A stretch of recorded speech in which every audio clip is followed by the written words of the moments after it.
High বন্ধুরা, দেখো এখানে কিন্তু আমি দুপুরের খাবার রেডি করে নিয়ে এসেছি। দেখো আমি তোমাদের সাথে তো সবই শেয়ার করি। আজকে দুপুরবেলা আমি কি খাবার নিয়ে এসেছি সেটা তোমাদের সাথে শেয়ার করব। এখানে কিন্তু আমি 5 মিশালি ডাল নিয়েছি, মুগ ডাল, তেল ছাড়া। আর এখানে কিন্তু আমি ভোলা মাছের ঝাল করে নিয়েছি। আর এখানে ডালিয়া নিয়েছি, একদম শুধু সবজি বেশি আছে দেখো এতে। আর এখানে কিন্তু আমি প্রচুর পরিমাণে সালাড নিয়েছি।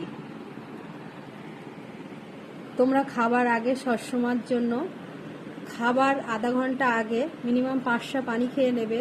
আর কার্বোহাইড্রেট খাবার আগে তোমরা এই সালাডটা পেট ভরে খেয়ে নেবে, তাহলে তোমাদের কার্বোহাইড্রেট খাবার কেবিটা কমে যাবে আর তাড়াতাড়ি ওয়েট লস হয়ে যাবে।